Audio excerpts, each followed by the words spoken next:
Welcome everybody to episode 22 of the Hunger for the Hustle podcast. It's my absolute pleasure to welcome you along to the show where we dive deep into people's journeys of struggles to success and what drives them inside of that to find and carry out their hunger for the hustle. It's my absolute honour and pleasure today to welcome a fellow Englishman, Mr. Harvey. Ian has worked in direct sales, public speaking and leadership coaching and mentoring for over 35 years and has presented in all corners of the globe. I'm going to be talking to him about his journey from struggles to success and what drives his hunger for the hustle. Ian, welcome to the show. How are you, sir? Yeah, thanks very much. I feel really excited to be sharing with you today. I think it's great to be able to share knowledge, you know? Yeah, absolutely. I agree. And it's nice to have one of my countrymen on. We were just chatting off camera before, and you're actually only from 10 miles away from where I'm from, which is just down the road. So it's always nice to hear a familiar accent, that's for sure. Yeah, we shouldn't have any cross purposes today. We should understand each other without any sign language, you know? Yeah. Yeah, there shouldn't be any dramas there.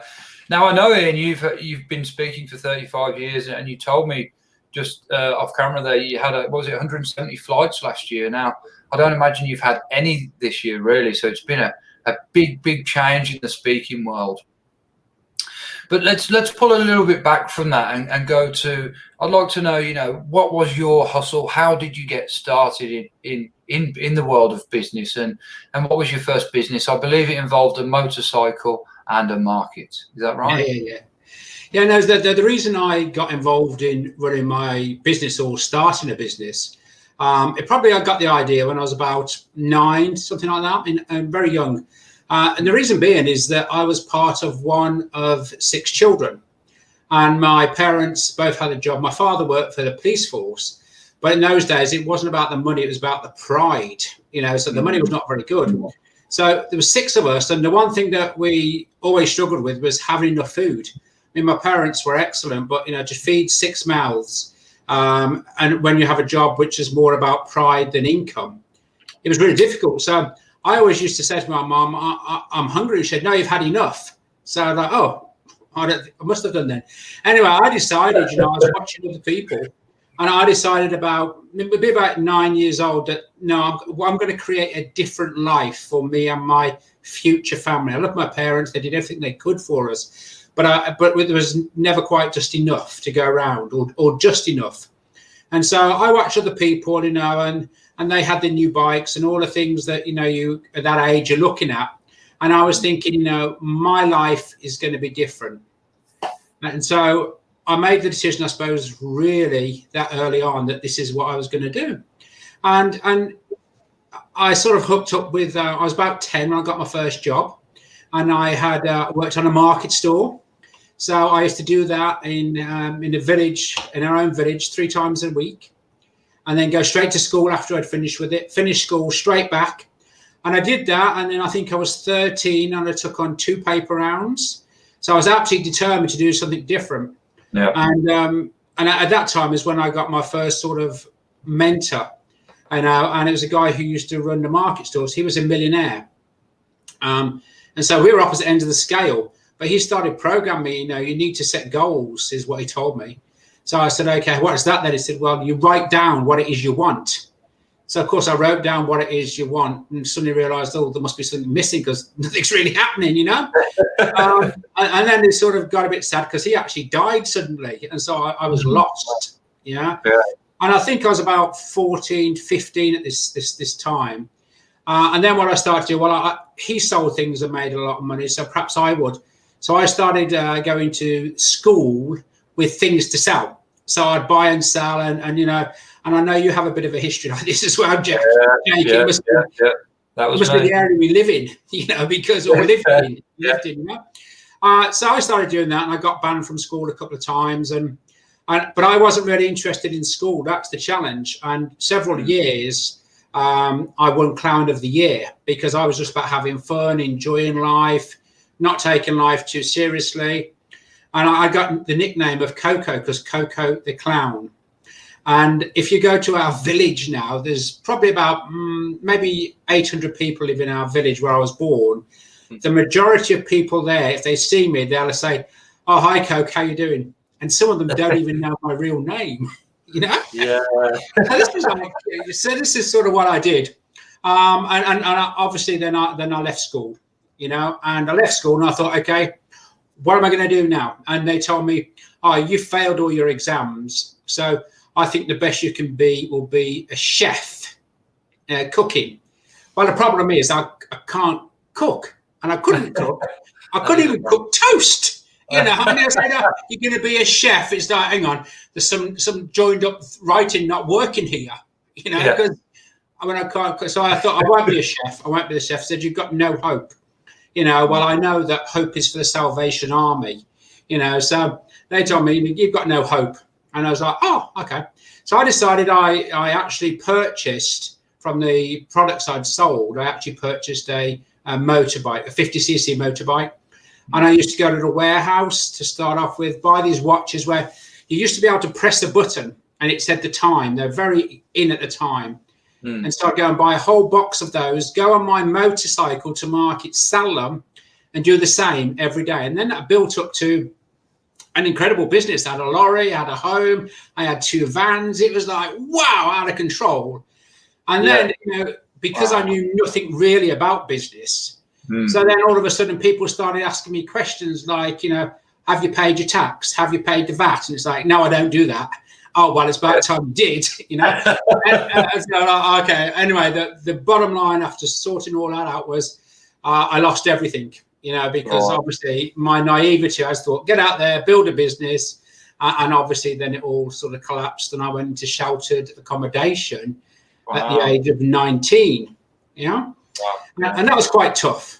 That was quite tough, you know? But I still believed I'm going to create this lifestyle. So then I was broke and I thought, okay, so how do I do this? And then I come across network marketing. And this guy come to see me in my home and he said, yeah, you can, you know, this guy was 6'6" and I'm 5'10". So he was like massive guy, built like a brick, you know, and I was scared of him. I think I joined because I was scared.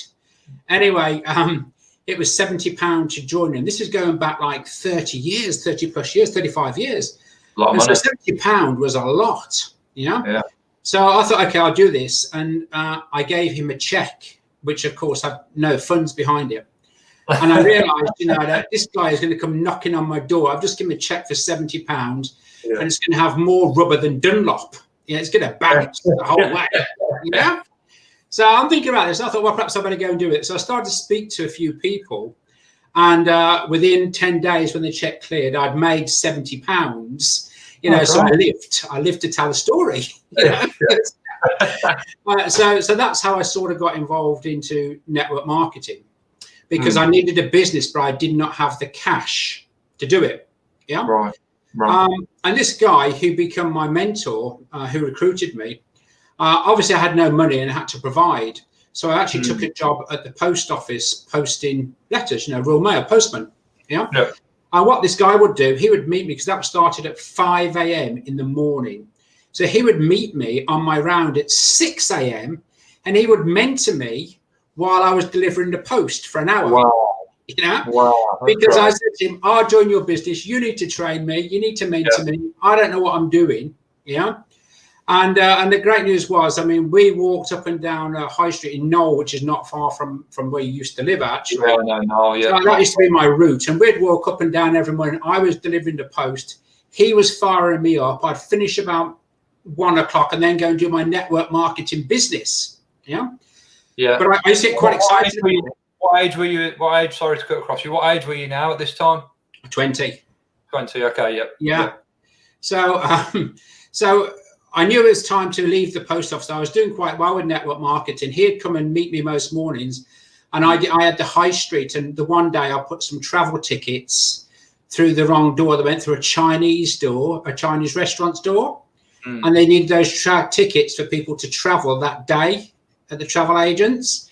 So, of course, you know, I suddenly realized it's probably time I left the post office, you know, before they sacked me, actually, you know. So I did that. And then I went on to build a network marketing business, which we'll talk about in a bit, I guess, you know.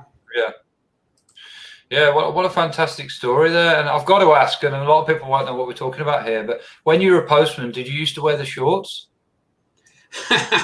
No. I feel the cold, so I never wore the shorts, but I didn't wear the cap either because that time you had to wear a cap, and I All didn't right. wear that either. You know. Yeah, yeah. Now, tell me, I mean, what a turnaround that was really as well. You know, you went from being very young there and starting a business being very young to losing it all.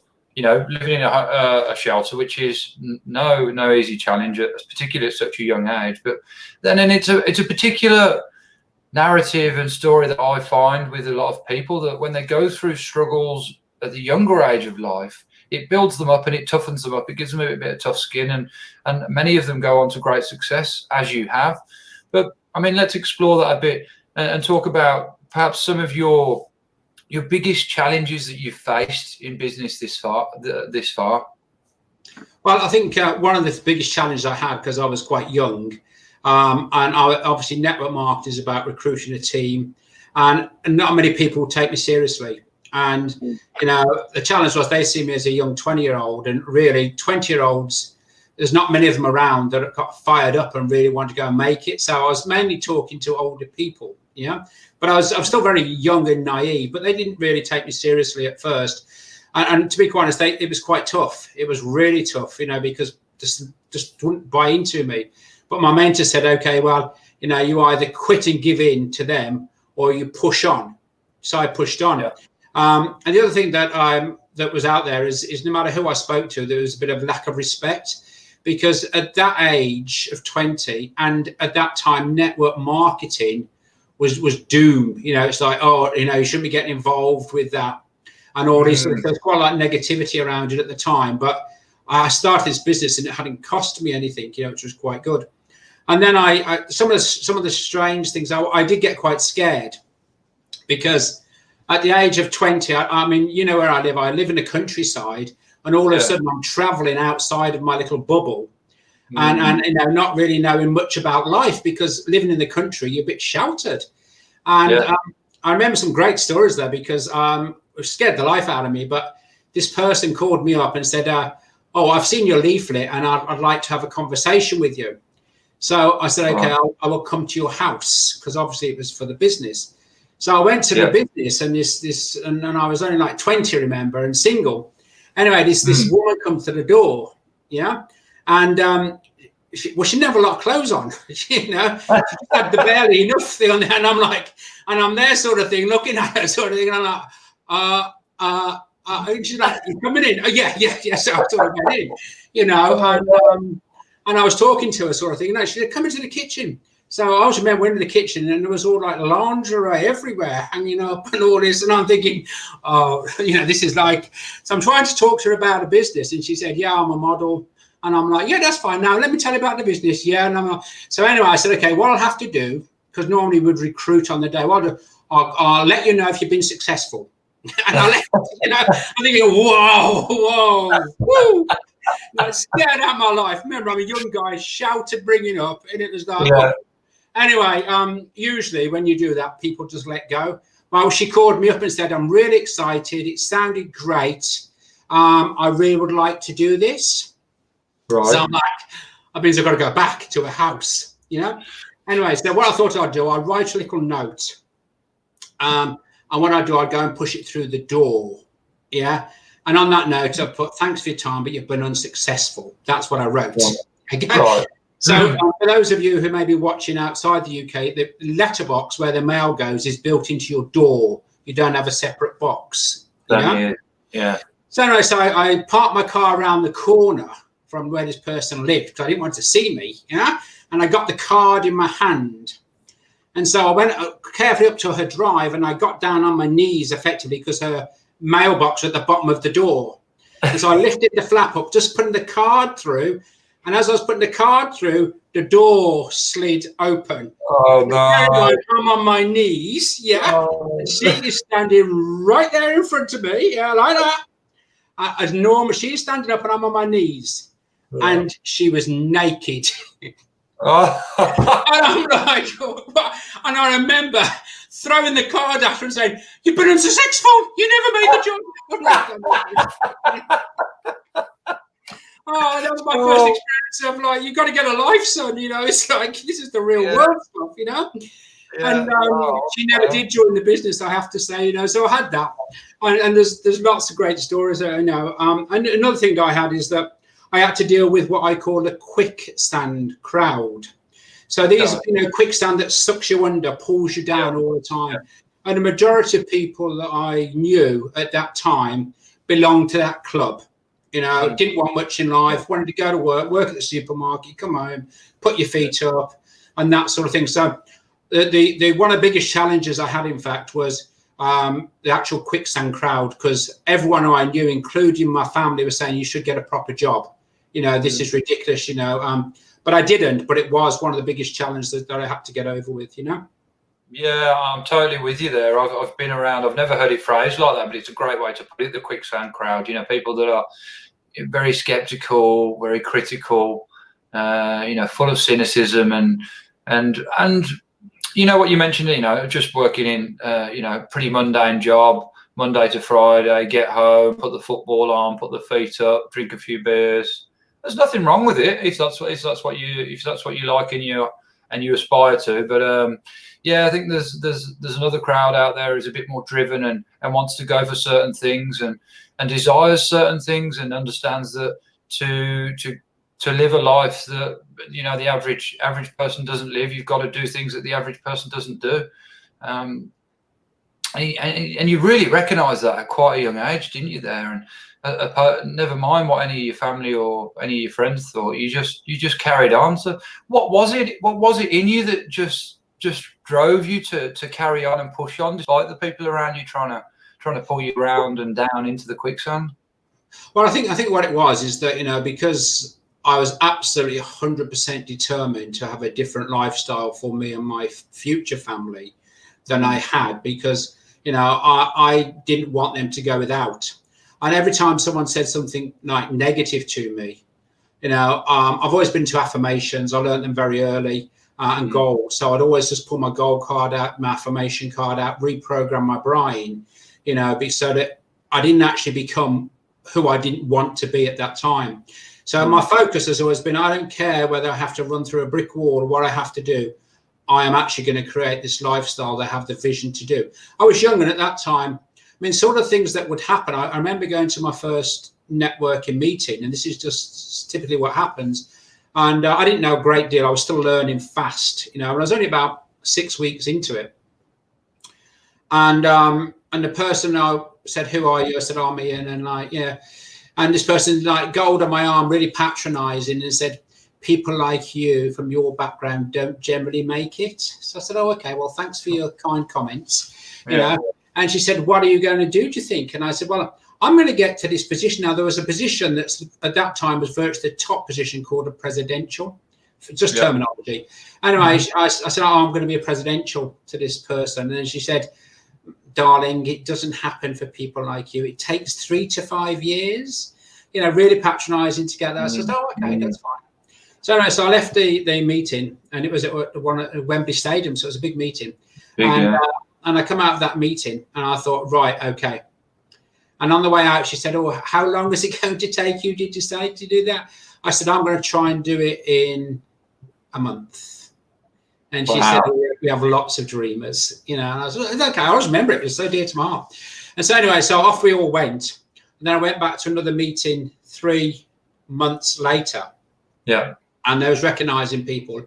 And then the host, who I remember really well, said, "Now we've got someone who's done something that until now was not possible." And I was actually sat behind this person at this meeting, and I think she thought she was going to get recognised because she'd grown a little bit.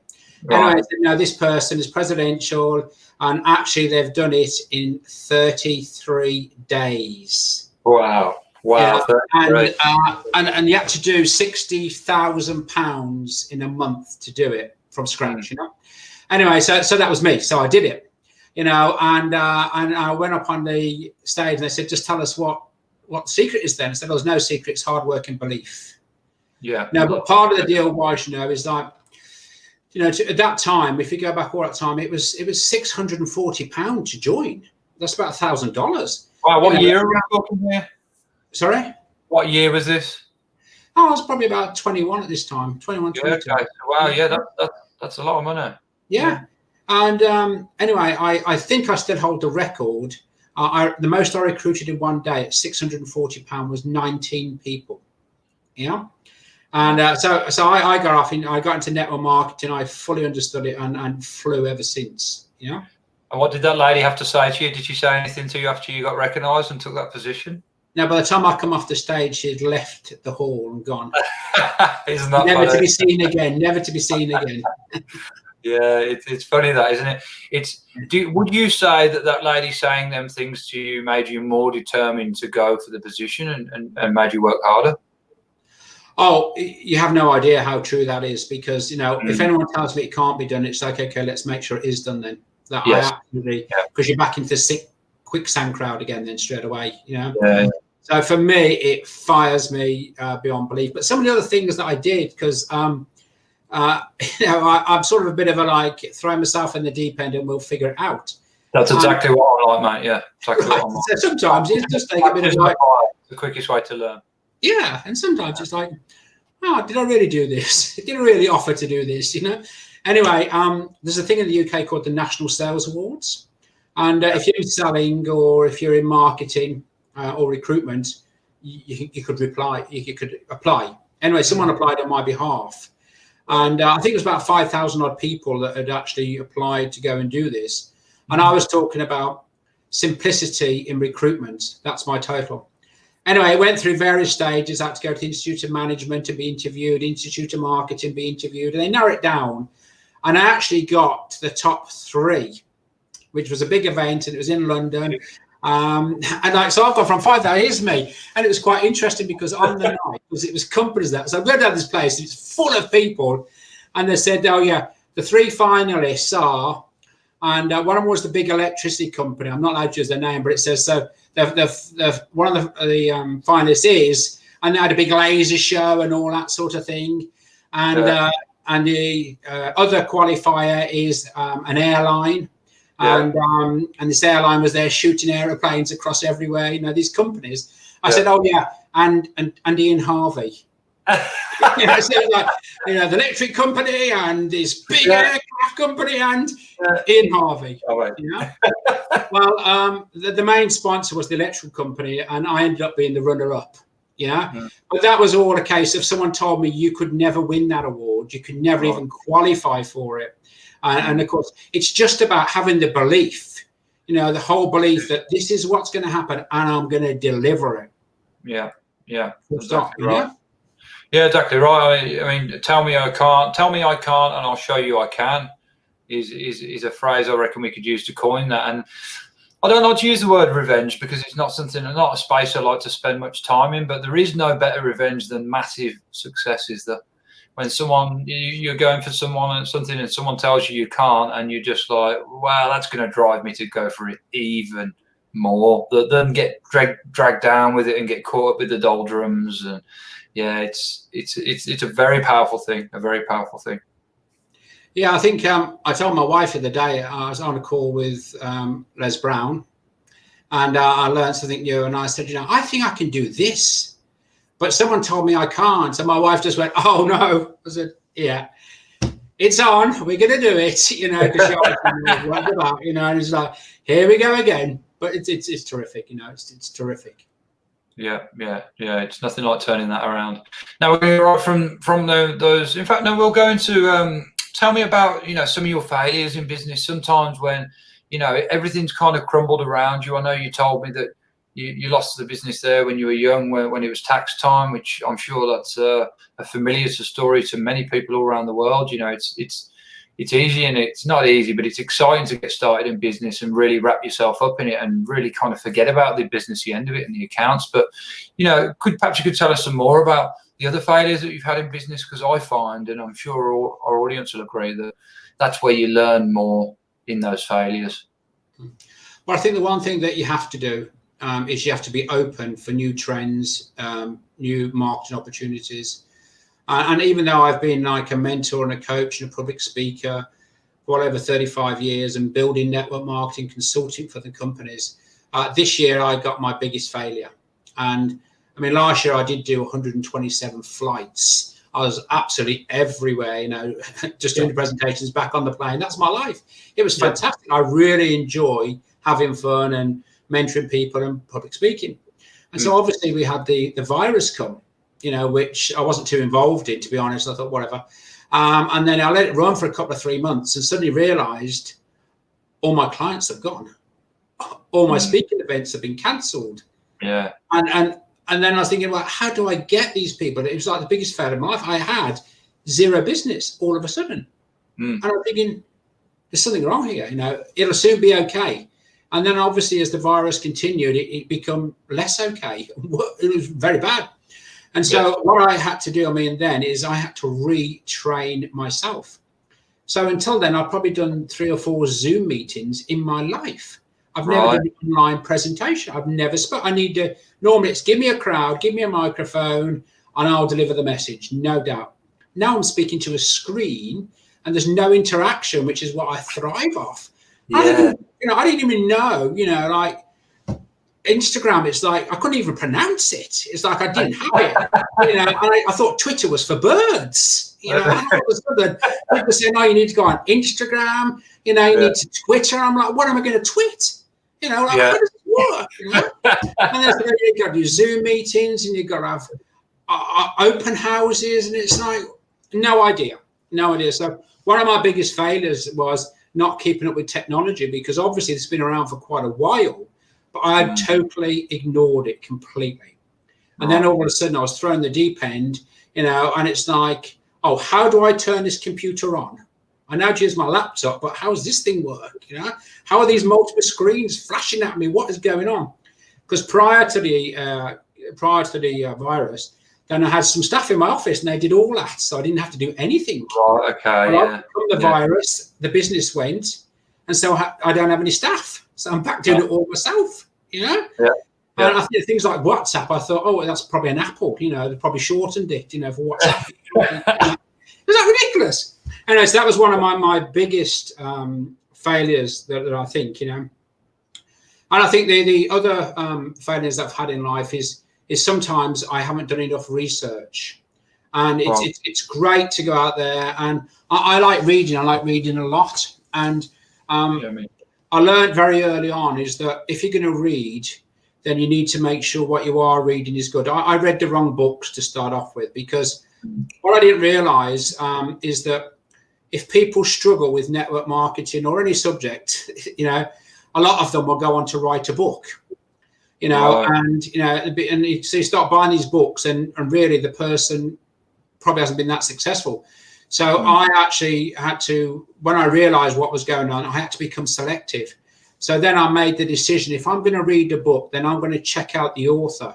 I'm going to say, has the author done it? Has he been in the field? Has he any practical experience? You know, rather than someone writing a book who's never done the job. Because the reality is, if you think about the woman, you know, who came to the door naked, you know, that's an experience you won't get in a book.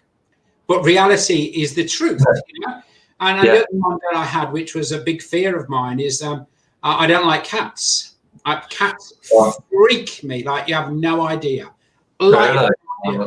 Well, I've been in a lot of people's homes as network marketing, and they all have cats. Yeah, cool. So I used to say, "Can you put the cat out?" You know, and they're like, "No, I'm not putting my cat out." You know, and I'm like, "You're going to have to, because I'm going to break sweat on this cat." You know.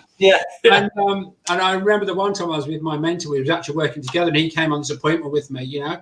And I'm just sat there, and the cat comes, and I go, "The cat!" You know, and he's like, "What's going on?" You know, and I won't say, "What's wrong with him?" He said, "I don't know. Yeah, but you know, so there's experiences that you can't get from a book. Yeah. The other thing that I think that you need to be aware of is not everything is always as it seems. That's for sure. So some people will obviously, you know, give you information, but it's not the correct information. So for me, if I'm going to read a book now, for sure, the first I do is I check out the details. I make sure. And the other thing that, you know, a lot of people, when it comes to being trained, I would say that one of my biggest failures was I knew it all. At one time, I think I'm right to say I was a big head. You know, I've mellowed a lot now with experience. And again, I went out with someone who said, "I'll show you how to recruit people." Right. And I actually wasn't listening. We went to this person's house and he went, yeah, here it is, ABC, and paid the £75. We went to the next house, ABC, give him the £75. I thought this is a breeze. All I have to do is set up appointments. He'll come once a week and sign everyone up. Job done. Yeah. So I always remember I was big head. I didn't learn and listen. So I would say to anyone, it's my biggest failure, because on the third house we went to, and bear in mind this guy is 6'6". You know, we went into the house, sat down, he's gone, and I said, "You all right?" He said, "Yeah, I think I've got something in my throat." So I said to the woman, "Can you have some water?" He's got something in the throat, and he's giving water. He's got, and I'm like, "Drink the water, you know, drink the water quick." Yeah. You know? And so we sat there, and he said, "No, I'm sorry, I can't clear my throat. Ian will carry on with the presentation. I'll have to pop outside." Right. Well, I died on the spot. I hadn't been listening. I wasn't teachable. It was like, and I'm sat there. He's gone outside now, and this woman said to me, "Are you going to say something?" And I'm like, I said to her, "Would you like to join?" You know? So that, you know, one of my biggest learnings is, you know, always be teachable. Always learn from other people's experiences. And they're some of my biggest failures. I didn't listen. I brought books and started reading books where, you know, there's some absolutely phenomenal books out there. Don't get me wrong. There's incredible books out there by people who really know their subject. But I always would say, check out the author. Sure. Good advice, because, you know, particularly if you're tucking into a book that's a big one, you know, 400, 500, 600, 700, 800 pages. It's an investment of your time, and time's very valuable. It's the one thing that you can't put a price on, and you can never get back in this world. So, yeah, I think that's a great point that you've raised there. It's something I've certainly never thought about. I'll just go with the book because I've heard it's good from someone else or someone recommended it to me. But, you know, doing the diligence to actually look in behind the author, you know, are they qualified to be speaking about what they're speaking about, or what's their intention in writing the book, and why have they written it, frankly? Yeah. So I always ask just one question. If someone says to me, "This is a really good book," I always say, "What did you learn from it?" You know, because you have to be careful. You're not in the sinking sand crowd looking at books, you know. So I always ask the question, "What did you learn from it?" You'd be surprised how many people can't answer that question. Interesting that you should say that, because I'm actually having a very special guest. My mother's coming on the podcast at the weekend. Now, my mom doesn't have a business and she's not an entrepreneur, but the one thing my mom has done is read, I'm just get this right. I'm sure she's read 3 books a week since she was 5 years old, and she's in her 50s now. So I calculated she'd read over 500 million words, and that's not even counting the newspapers. So it's an interesting. I think you can. You know, like anything really, you can become pretty much addicted to books. I mean, you'll probably agree with me that when you read a book, a really good one creates such a vision in your mind that you actually go there and you get completely lost in it, don't you? And it just creates, you know, you're in a completely different space when you're reading it. Yeah, I mean, for me, I always have a highlighter pen. I read the book first, and then I read the book again with a highlighter pen, and I highlight the key facts. And then I take those facts and write them into a journal. So I have a book that's just got good information in, just one-liners, you know, that we can learn from very quickly. Yeah, that's a great idea. I love that.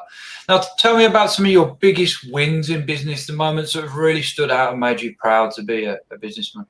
Well, I think my biggest ever is when I become the runner-up in the National Management Sales Awards. I think that was quite a big achievement for me.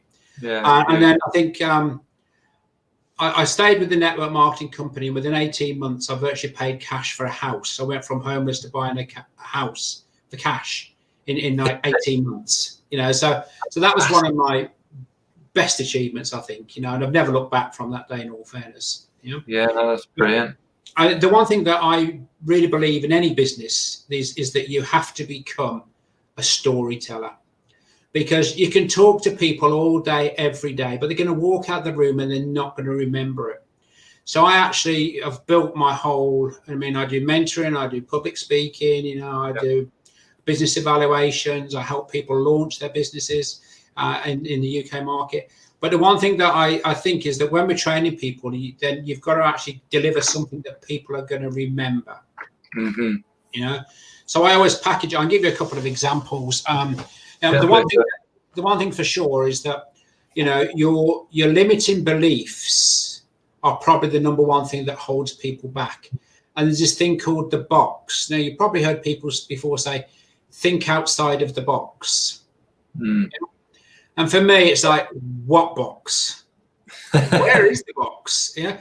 Who put you in the box? Yeah. And how are you going to think outside the box? For me, it's like, get rid of the box. Just get rid of it. You don't need it. What the box really is, it's something that's going to shout to you. It's going to say, these are going to limit your success. That's what the box really is. So if anyone's ever said to me, think outside the box, and people do a lot, and I say, oh, I'm sorry, I don't think I can help you. I don't have a box. Yeah. And they're like, oh, okay. So you know, it's important though to put things around it. Yeah. Another one is obviously I believe that if you have people in your team, if you're helping people, if you're mentoring them, then you know you should not just bring them in and like take their money, but you should really help them. And I have this story which is quite a good one. It's about weddings actually, because the average person, when someone says, "Darling, I love you. Will you marry me?" I'm not saying that to you. I'm giving you an example, by the way. I got worried for a second there.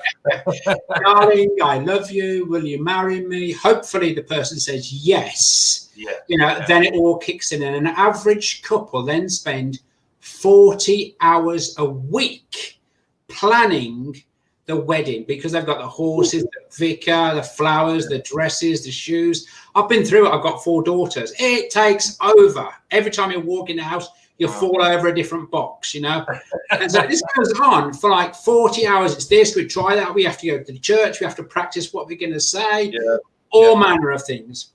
Now, the interesting thing is, and then they say, it comes the day and it's go, there you go. So that was the wedding. And now we go into the marriage. Now, the average couple spend around 4 to 5 hours a week planning their marriage. So it's 40 hours a week planning the wedding. It's 4 to 5 weeks planning that. And the problem is we question why we have the largest divorce rate in the world. It's back to front. You should be spending least time planning the wedding and putting all of the time in to the marriage. But they don't. It's like, I'm going down the pub or what have you. And the challenge is you can relate that back to any business. Because if someone joins my coaching program today, and let's say they're paying me £1, just an example, doesn't matter, you know, then we should really, that's when it should all start. Not the big pitch to get someone to join your business, not the big pitch to get someone to join your mentoring program. That should be the weaker part of the pitch, but it's not. You know? And so I think it's quite important. And I always talk to people, you know, if I'm training them, everyone goes through the wedding. Everyone goes through that process to understand, you know, when someone says yes to you, that's just the start. It's not the end. And I think it's quite important, because your retention is good. Then people will get better results because they're going to remember the stories. So when they actually develop, because hopefully if you're doing a good job, they'll develop and do what their goals and aspirations are. Then obviously they'll be able to tell stories as well. The other one that I'll share you with is about an orange. And I want you to imagine you're in California, you've just walked down the garden, you've picked an orange off the tree. So this has not been touched by anyone else. You bring it into the breakfast room, you squeeze the orange, and apple juice comes out of it. Now, bear in mind, it's been on the tree. You've taken it. No one's touched it, only you. You squeeze it, and apple juice comes out. Now, do you think that can happen? Reality. It's not a trick question. No. No. Okay. You're going to squeeze the orange. You're going to get orange juice, aren't you? Because that is an orange through and through. Yeah. You can relate that back to any business as well, because a lot of people say, oh, yeah, that's great. It's wonderful. And then as soon as they're actually saying that, they're not believing it. Because, you know, what they're really doing on the inside, they're getting a different message. So with the orange, you squeeze it, you're going to get orange juice. It's through and through an orange. But people will say, not everyone, of course, but people will say, oh, yeah, I'm going to do that. I'm going to do that. I'm going to do that.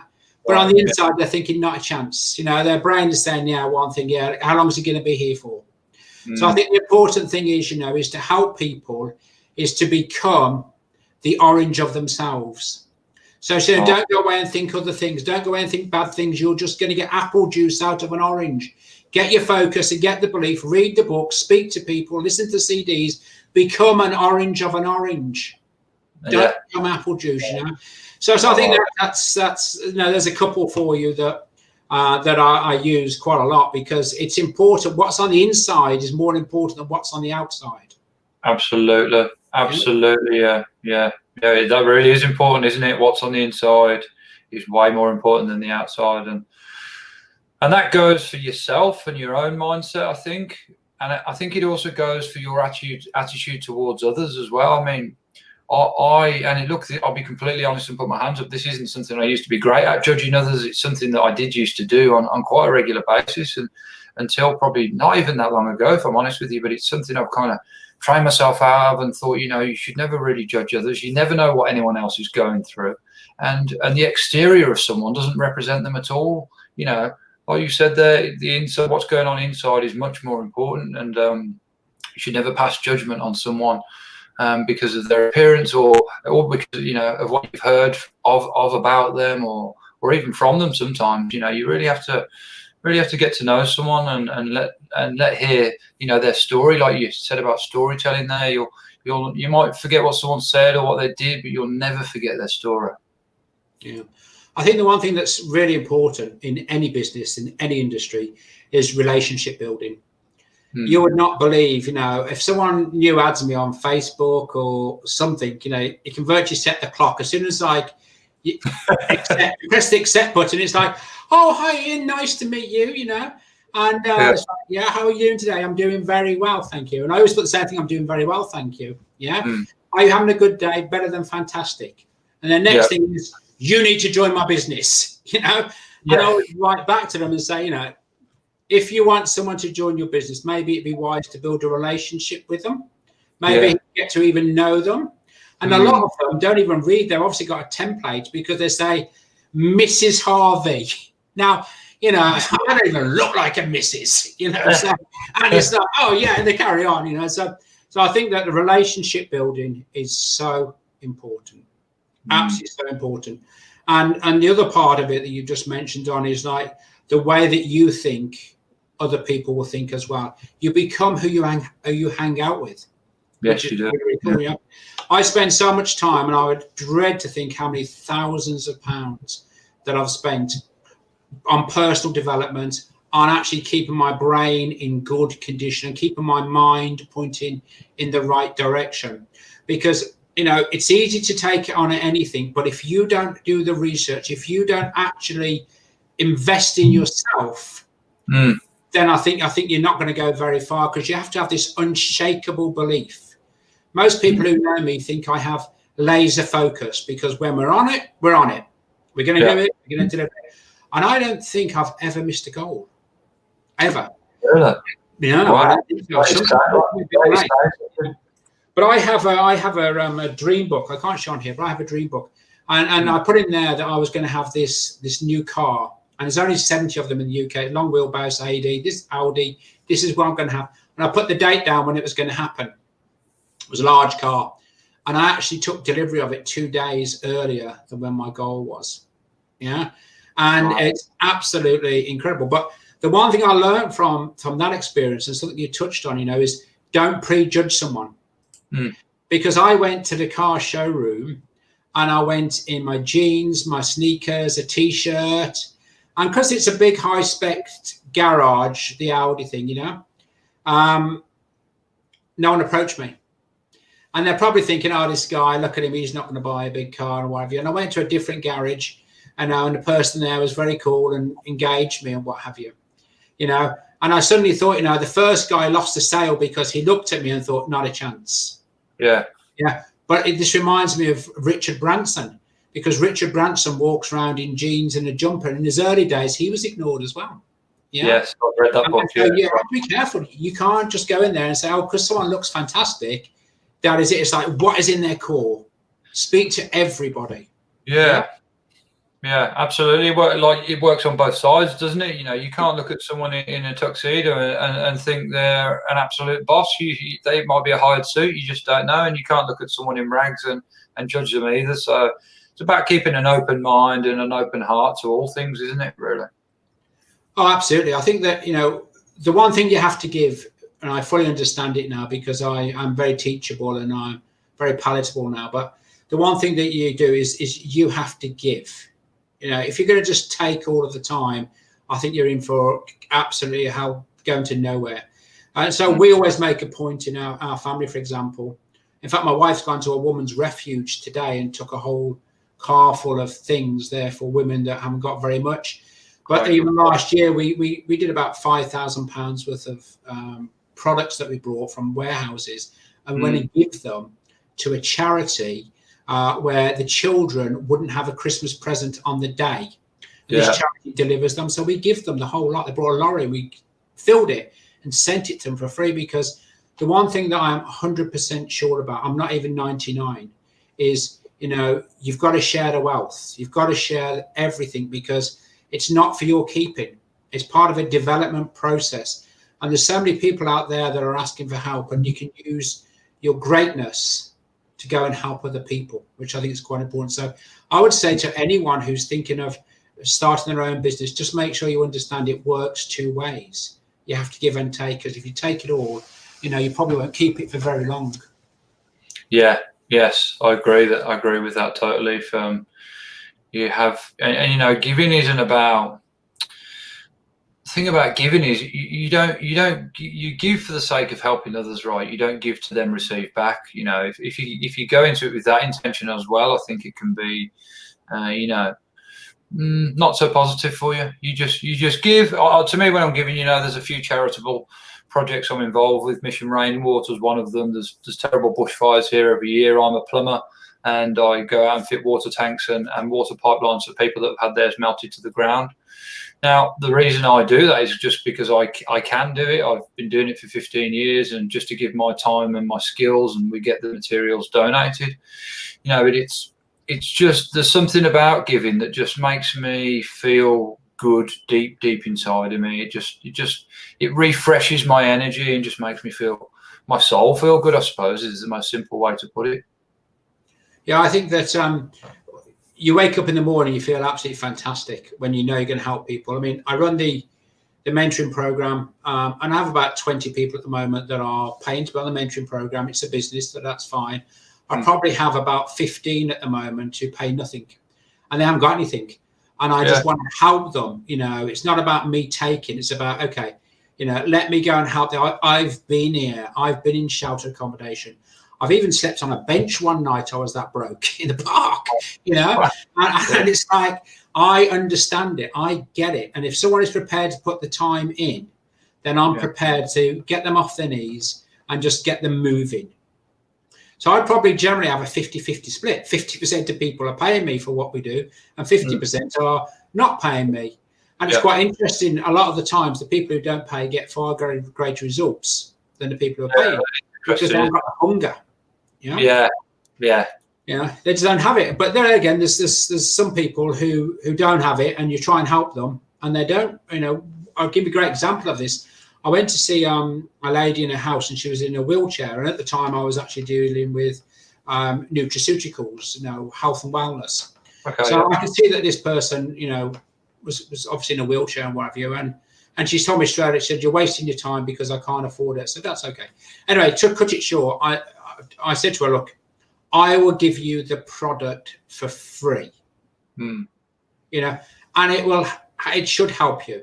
You can't make any claims. I said it should help you, And she said, "Oh, no, I'm not going to take that up, because if it worked on me, I would get out of this wheelchair. Then I'd have to do my own cooking, my cleaning, I'd lose this." And I'm like, "Isn't that great?" And she said, "No." She said, no, I'm used to this now. And I'm gutted, And on the way out, she said, "Oh dear, just before you go, you wouldn't make me a cup of tea, would you?" I felt like I've thrown it at her. It just goes to prove you can't help everyone. You can't. No, you certainly cannot. You can't help everyone, and thinking that you can is just going to lead to massive disappointment for you. Really, offer your help out if it's received well. Like you've just highlighted there, some people just don't want to be helped, and they're quite happy staying where they are, no matter where that is to them. It's unfortunate, but I mean, move on to the next person, right? There's plenty of people out there that will take and accept your help. Oh yeah, absolutely. And I think, the one thing, for me, this was the first time I'd had rejection. I've given Right. someone something for free. So Yeah. I come away quite disappointed, really. And then I was talking to a person about this, and they said, "Oh, you have to understand, you can't help everyone. Some people, don't want it. Some people don't want it, And that was a great lesson I had to learn, that it's not for every single person. But the one thing that a tip I could share actually for people, especially if they're starting new into business, is not every single person is saying no to you. It doesn't matter what you're talking about, whether you're doing a marketing business, whether you're doing a coaching business, a mentoring, whether you're doing these live broadcasts. It's okay. Not everyone is going to say yes to you. But what I've always done and learned very early on is build a relationship and don't ram things down people's throats. Don't force them to do it. Yeah. So if someone says to me, I know, look, it's not the right time, it's not for me. And I always give them a business card and say, look, let me leave my business card with you, and you'll know when it's the right time to call me. That's now, great. The longest period I've had so far is 7 years. Yeah. That's a long time to get a call back. Yeah. And even in the last 2 weeks, someone who I gave them my card 3 years ago, maybe, and obviously they're struggling a bit now because of things changing. And they just called me up and said, "Do you still do that stuff, that training stuff?" And said, "Yeah, I think it's time to join." Yeah. So my message I would give there is that, of course, everyone wants to grow their business as fast as possible, whatever field it's in. Of course they do, But at the end of the day, a lot of it is about building a rapport and building a relationship. And if you go in there and try and force a situation, you've got a good chance they're going to say no, or they're going to cancel. But if you go in there and you really have got their interest at heart and you can see how you can help them, and you don't force the issue, but leave them a card and say, look, it's obviously not right for you now, but keep a card and call me when the time is right. And I always get calls. I always do, because people don't feel threatened. They don't feel like, oh, barf me now or I'll shoot you. I don't believe in all that. It's about creating the relationship. Yeah, it is. Yeah, and not forcing it, not being too overbearing, because people know that you are then openly approachable later on. And whilst you're building that character and creating that character, that person that you left the card with, they may speak to someone else that knows you and that they had a great experience with. And when their circumstance or their mindset changes and they see your card, they think, do you know what? Julie or John had a great experience with Ian, so I might do as well. So I give them a call. It's, you're building more than the relationship in that moment, aren't you? It's long term. Yeah, it's long term. Exactly right. And another tip I would give for people is, if you're serious about starting your own business, because of where the shift has happened now, then I think you have to have a website. I've for many years ran without a website. And what I'm finding out, I have a fully fledged website now. But what I'm finding out is that people, the first they're going to do, they're going to go and look at your website now before they even speak to you, because they will start the conversation with, "Oh, I've looked at your website." Now, I didn't have one recently. This is all, I've had to get an IT guy and build me a website, And the one thing I would say is, don't always go for the cheapest, because someone did build me a website and it didn't cost very much and it didn't do very much, and it kept crashing. It was offline. I couldn't get hold of them. So then I got another guy who charged a bit more and is absolutely first class. So just like reading a book, you need a website.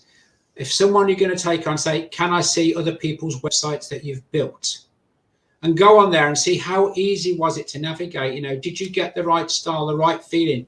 Because some of these websites I see up there, people who are joining my mentoring program, and they're saying, "Oh, we've got a website," and I have a look at it, and it's just impossible to get to the core. It just doesn't deliver the message. So just like the book, if someone's going to build your website, go and view something they've already done. Make sure you're happy with it, because there are lots of skilled people out doing this.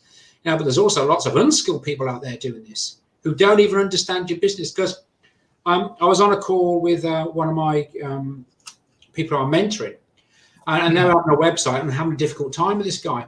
And so I actually got on the call, and I was listening to how it went. It was a 3-way call. And And I stopped it and I said, I think the problem is here, and this was to the developer, you haven't asked one question about my client. You don't know anything about him. So how can you put him into the website? Sure, you can put a website together, but it needs to be feely touchy about him, about how he presents, and didn't do the research. So that's another tip that I would actually give. And I think the one that's most important is, one of my programs that I'm currently putting together is becoming a CEO of your mind. Yeah. Because it's easy to go and read a few books and think that's it, I'm fired up, but it doesn't work like that. It's much deeper. You've got to get to the core. So you need to invest, but you need to also, I believe everyone should have a mentor, because you go past things and you don't see them, but an outsider looking in is absolutely a godsend to you, because they'll say, did you see that? What about that? That's not quite good thinking. So I would suggest that, is that everyone should have a mentor. I know people can't afford it sometimes, but as soon as you can, because you need to invest in your mind. You need to get someone who's make sure though, again, if you're going to get a mentor, check them out. Have they been in the field? Have they done the research? Is it all theory? Or is there any practical in there? And there are some really powerful guys out there that have done it, felt it, smelt it, touched it. And so the three things, the mentor, the reading the books, the website, you need to go and do this, if I believe, because for me, for example, we both share the same mentor I know in John Tallarico. He is so into he's so current at the moment, he has helped me transform and put my whole business back on track, because he understood it, but if you speak to him, you'll find out we went for about 3 or 4 weeks backwards and forwards, conversations, looking at his website to make sure he was the right guy who I needed to take him. And I was talking to several people, and some great people out there that I just didn't correspond with me, just didn't tick the boxes. But John, you've got to deal with them. So that's what I would give people. Certainly, it's an amazing time. It's absolutely phenomenal out there now. There will be, though, you have to understand, you have 3 options as far as I'm concerned right now. And Les Brown shared this with me. You can either become, with the virus, you can become a billionaire, you can become a millionaire, or you can become a witness watching what's happening. It's your choice. But the time is now. If you want to be the billionaire, if you want to be the millionaire, you need to stand up, get rid of the dust, shake it all off, and get active, because this market has changed forever. And it's not going back, because more and more people start to realize, at the weekend, we've got a big event with over 100 people going to be online. We don't need to hire the hotel room. We don't need to hire all the staff, the food and all that. It's changing. People aren't going to go back. So, I would leave people with the question, which one are you going to be? Which one are you going to be? Are you going to be a witness? No. Are you going to be a millionaire? Or are you going to be a billionaire? Which one are you going to be? I know which one I'm going to be. I'm going to be a billionaire. Absolutely, me too. And the other thing I would just finalise, because I know we're about time now, is I would definitely say, no matter what area of business you're going into, you need to learn to tell the story. You can say to people, what's on the inside, the orange one, for example, on the inside is what's coming out, and there's that's fine, we've gone. If you actually talk about the orange and the apple juice, and if I was to squeeze you, what would come out of you right now? People remember that. That. But, and also the wedding, people remember that. And I have lots of these. I have absolutely hundreds of these, but we have no time. But it's all about tell the stories. People remember the stories. They won't necessarily remember you. Absolutely right. Yeah, absolutely right. Now we are getting to the end of the interview, and I've learned so much from you myself here today, and I really want to thank you for sharing your story and your knowledge and your wisdom. I'm sure our audience have as well. If you want to know more, learn more about Ian and his programs and what he does and what we've talked about today, of course, you can find him at ianharvey.com. Nice and simple. I've got a couple of quite random rapid fire questions that I'd like to ask you here at the end, Ian. They're going to be nothing to do with what we've been speaking about thus far, but I do like to ask these, and the audience do enjoy them as well. So tell me, Ian, if you became stranded on a desert island tomorrow, what were the 3 things you would need?